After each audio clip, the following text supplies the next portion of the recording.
Good. All right, this is Brian Johnson with Finance and Commerce, and I'm pleased to be joined by Chris Duininck, President of Duininck Inc., a heavy civil construction company for commercial, residential, and public works projects throughout the upper Midwest. Duininck is celebrating 100 years in business this year. It all started in 1926 when two brothers in Prinsburg, Minnesota started grading gravel roads with horse-drawn equipment. A century later, the company is still owned by the same family.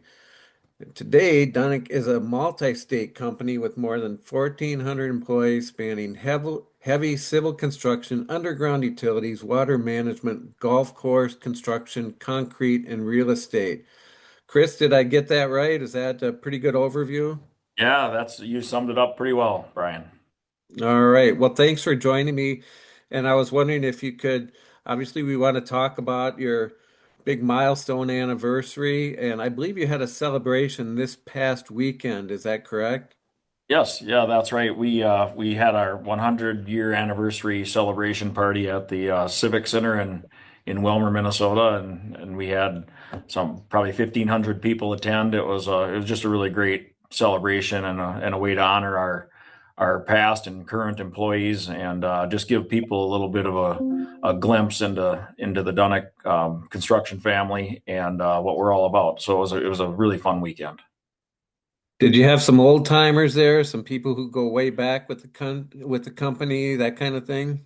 Yeah, there was a certain segment in the program, and it's probably the highlight for me was to have any employee that ever worked at one of the Dunnett companies stand up and be recognized. And then I had them sit down sequentially until if they'd worked there for more than 50 years, stay standing. And I think there were still a dozen people, maybe 20 people that had 50-year careers or more with the company. And I just put it into context. I said, "Hey, they've been around for more than half of the existence of this organization," and so they got a warm round of applause. It was really a fun time. Wow, 50 years. That's impressive. It must be a good company to work for to stick around that long. Yeah, yeah, I like to think that we treat our employees really well, and we treat them like family, and we've had multi-generational families, not Dunick families, but just other families that whose grandfathers and grandsons and sons and right in the middle, three or four generations of employee families that have worked with us for many years. And how long have you been working for the company and how long have you been in your current role? Well, if you count the slave work that I did as a teenager, it gets pretty long. But I've got over 40 years in the business. I started full time here in 1990. So yeah, I'm going on 30 plus 36 years, I guess, of full time employment, and yeah, it's Hmm. been fun. Well, tell us a little bit more about the history of the company. We started out talked in some broad strokes about the humble beginnings, the horse-drawn equipment, things of that nature. Tell us a little bit about that and sort of how you've evolved over the years. Yeah, so my grandfather Henry and his brother Amos, the two brothers that started it, 2 years after they had a third brother join them, Wilbur, and those three guys, it was a survival mode, getting going, and they probably had a dozen employees at that time and grading those local roads. In the 50s, there were seven of their sons came into the business, and that happened to time out really well with the Federal Aid Highway Act in 1956, which was the interstate bill that came through. They hit the timing of that about right, and at that time, I believe in the 50s and early 60s, they probably had 200 employees, and it was really focused on building highways for local, county, state, federal projects. They went out of state once in a while, not that much. Then in the 70s and 80s, there was a lot of growth that happened then. That's expansion into some of the other industries that you'd mentioned. The water management. Being Prinsco in the 80s, group of 50 families. The economy here was kind of suffering a little bit, and there's a group of families that went down to Texas. 50 families went down there and started our Texas division in 1985. So that grew things. We started building golf courses in 1988. We started building underground infrastructure, sewer and water and things like that. That part of our business was launched in 1990. And that's about the time I showed up. And a lot of the third generation guys, there's 8 of us in the third generation that kind of came on board throughout the 90s. And we just saw continued expansion and growth and refinement. In the 2000s, that's when the third generation really was responsible for the operations of all the businesses. Just kept seeing more and more growth. Probably early 2000s, we probably had somewhere around 1,000 employees by the mid to end of 2000, the 2000 era. And then we added Duininck Concrete, the ready mix organization. We expanded our footprint into different states and different areas at that time. And just through that next 15 years, from roughly 2010 to even up until last year, we refined the portfolio. We had a few other businesses that we ended up spinning off and then reinvesting in our current businesses. A lot of growth in that period. And just recently, we added 6 of our first fourth generation members to the group. So we've got the fourth generation is now, they had been working here, but we make them active shareholders now. And so we're working toward the transition of what does that look like for the fourth generation and beyond. So we're excited about what that's bringing. Well, it's an interesting time when you started out in 1926, just a few years before the Great Depression. And then, of course, in the years and decades following, you had other recessions all the way up to COVID, lots of ups and downs with the economy. How did you, how did the company survive and roll with the punches all those years? Well, it's a pretty resilient group, I would say, and very focused. We were able to adapt to some of those changes and some of those impacts. Just I guess a lot of hard work and the Lord really blessed us as we stayed focused on what we were trying to accomplish. And yeah, I think just the stick to itiveness of the group. We were all committed to each other. We were committed to the employees that work for us. We want to make sure we're providing great opportunities for our employees to earn a living and excel and thrive in the environment. Yeah, there are tough times. We go through some really tough times, and even recently, in 24 and 25, it was just extremely wet construction seasons. Really hard work, hard sledding in those years, but we've been able to weather the storm, so to speak, when they come. And every challenge brings its unique set of solutions, and it's just a matter of figuring it out and believing that your people are going to come up with solutions to help you through those times. And one fortunate thing during the COVID years is construction, as I recall, kept going pretty well compared to other industries, right? Yeah. Construction was considered what do they call it? An essential business, I guess. Mhm. Yeah, 2000 was or 2020. That was a really interesting year because as you know, we build a lot of these projects under traffic, and all of a sudden the traffic was gone, and the work really went well, and it was a dry season. 2020, once we figured out how do we keep people healthy and how do we help their families and do all those things. 2020 was actually a really good construction year for us because of all those factors. It was, I know a lot of people had a tough time COVID, and it was just one of those strange oxymorons, so to speak. I mean, it's like when the whole economy was kind of shutting down, our particular industry really did well. And what types of projects are you working on now? Can you give me a sense of what you've been doing, how you've been staying busy, what you've been staying busy with, that kind of thing? Yeah. Yeah, no, a lot of our focus is on state work, so Minnesota Department of Transportation projects. county projects, a lot of asphalt paving. We're doing a big project around Wilmer right now, redoing the bypass around Wilmer. That's a pretty good sized project for us. We've got a lot of underground construction going on. We're rebuilding the city of Okabena, Minnesota, which there's a lot of aging infrastructure, and so the Clean Water Act put some money toward redoing some of these more rural communities, and so our crews are busy installing water main, sanitary sewer, storm sewer, rebuilding streets, from curb and gutter and the asphalt on top. So yeah, there's a lot of that activity going on. Golf courses, there's a lot of reconstruction of golf courses going on right now. Golf took off too, also after COVID too. There was a new interest nationally in golf, and so we build golf courses all over the nation. We have a branch in Atlanta, Georgia, and then also in Delano, Minnesota, is the main headquarters for golf, and they do a lot of reconstructs, a lot of irrigation projects, some new construction going on, some new golf courses being built. So yeah, they've been very busy on the golf side.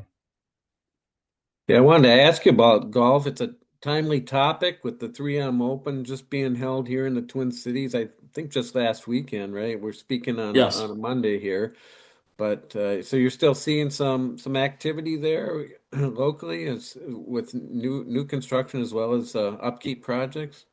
Yeah, one of the really cool projects that's happening right now is they're building Tepetonka, which is out near New London, Minnesota, and it's kind of a private membership golf course. It's really it was a really challenging course. From just the topography was great, and they didn't want to disturb a lot of the natural ground, and so it's turning out really great. I've been out there looking at it a few times. I understand they've got some holes that are open to play right now, but that's a really cool project that the group has done a really nice job with. Nice. Do you play golf yourself? You ever get out and It's kind of a funny story. I'm not a big golfer. I have a saying that you're either a good contractor or a good golfer. It's hard to be both, because it just construction season in Minnesota is it's a pretty short window, and you got to be pretty focused, and that's also the time you could be out golfing, so you have to hmm choose. And so Yeah. I'm not a great golfer. I can beat my way around the course pretty well, but nothing to write home about. Well, you chose well, and I used to play golf, but I gave it up a long time ago when I started having kids and didn't have the time or money to pursue it anymore. So, Yeah, it's a big time commitment, that's for sure. yeah, yeah. Well, what else can you tell us? I did want to ask you first of all, just from a big picture perspective, what do you see as some of the biggest challenges and opportunities in your segment of the construction market coming up? Yeah, that's a great question, Brian. I would say that the challenges are we've got an aging workforce. There's a lot of skilled operators that are getting closer to that retirement age, and there hasn't historically been it's not a very attractive industry for high schoolers and college grads. They're not like, oh, I want to go build highways, so Mhm. just getting that mind shift and explaining to the new employees that this is a great opportunity. You can build a great career doing this. Yes, it is hard work, but it's very rewarding. And you look back at what you're building, you can take a lot of pride in that. So I would say the labor side, there's the demographics too. Not as many kids being born as back in the earlier days. So we've got a great HR team. We're getting some great employees, but it is a lot of work, and it's a big investment for us. But I mean, that's the success of our organization really is based on the employees that we have, and they're the ones who make it happen. So I'd say Mhm. that's probably the biggest thing. The other thing right now, we're the 5-year IIJA, so the Infrastructure Investment and Jobs Act, is expiring in September. And right now in Congress, they're negotiating the new one. It's called Build America 250, which is a new 5-year highway bill That really needs to get passed, because when those highway bills get passed, it offers a lot of stability for planning. If you're going to make investments in equipment, it's an equipment intensive business. If you're going to be buying equipment and making these investments in people and training and everything, you have to have a steady flow of opportunities for work. And that Build America 250 is really critical for funding our highways and bridges. We have a aging infrastructure issue in America.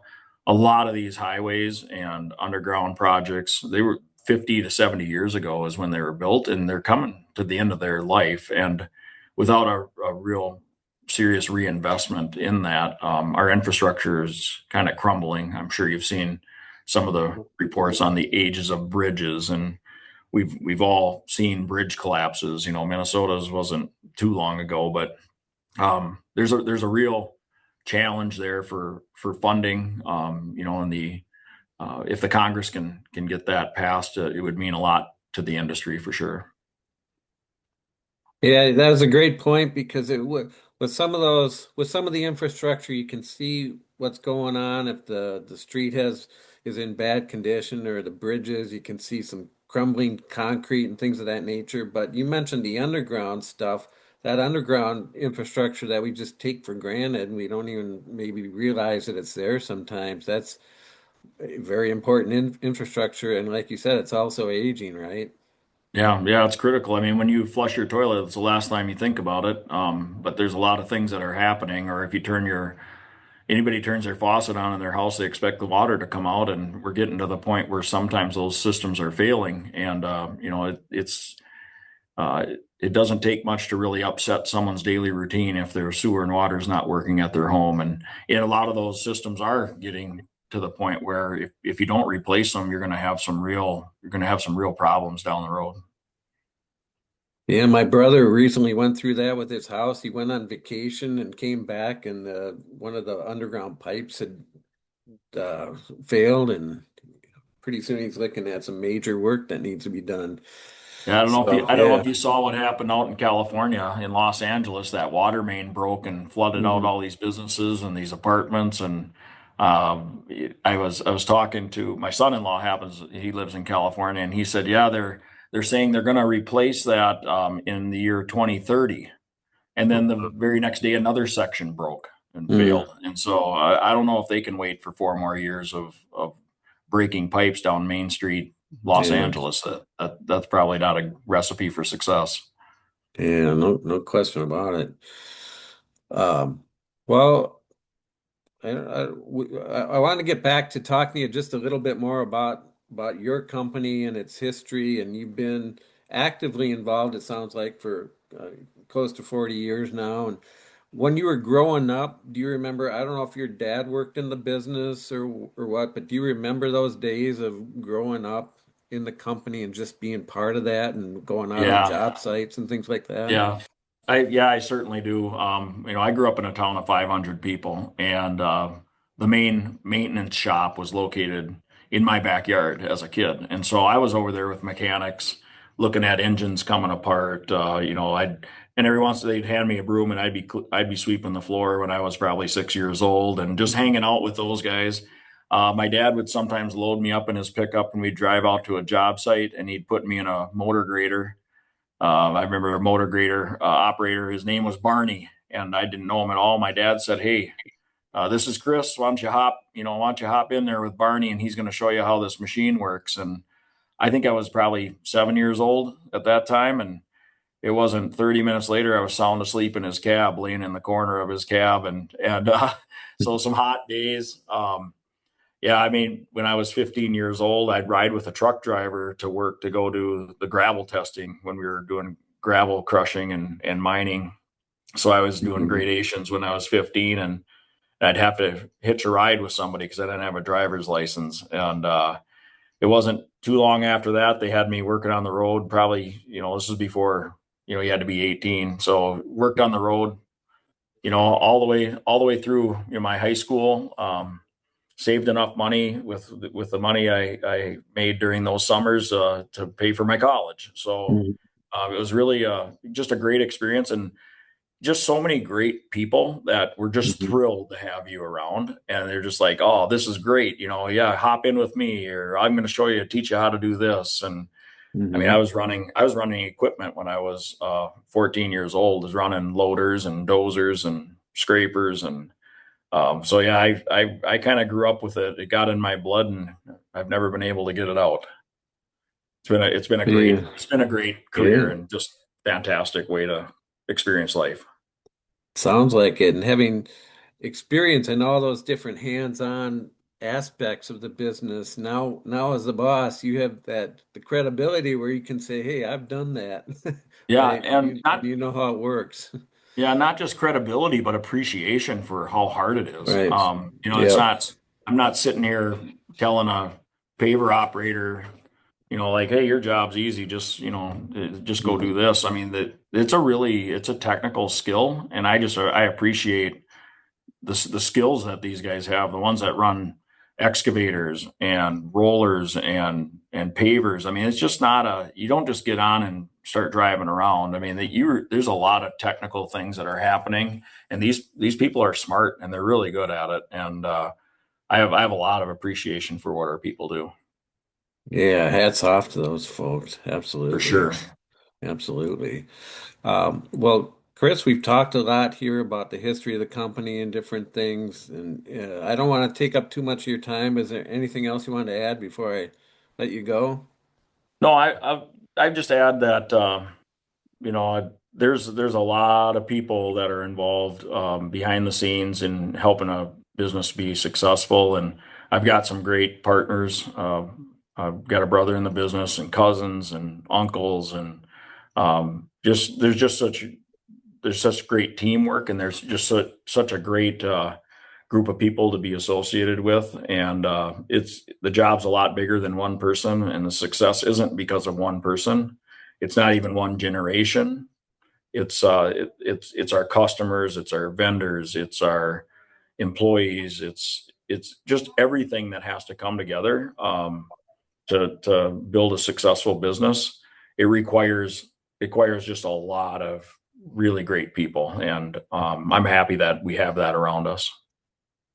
Well, and I have to amend myself when I was talking about your great workforce there, and I said hats off to those guys. I should have said hats off to the guys and the women in the field because we all know that we have some great women tradespeople too, and Yeah, so for sure. We got a lot of talented women in our organization. And not just in the office, but in the field as well. Really talented people, and we're glad to have them there. absolutely. Well, great, Chris. Thank you so much for your time, and good luck over the next 100 years. I know you and I won't be around then, but hopefully the company will still be going. Yeah, no, that's my prayer. That's my hope as well, is that this next generation grabs it and is a good steward of it, and just keeps the success running, and keeps the jobs there for a rural company to exist. I think it's just so critical for the health and the economy of rural Minnesota, a place that, I mean, people can live here. They can have really good jobs here. They can raise their families. It's a great environment. It's not for everybody, but it to be able to provide the kind of jobs that we provide out here is just it's really a blessing, and I'm full of gratitude for the opportunities. Absolutely. Well, thank you, sir. Thank you for your time and congrats on the anniversary. Nice chatting with you. Yes, thanks, Brian. Have a great day. You too.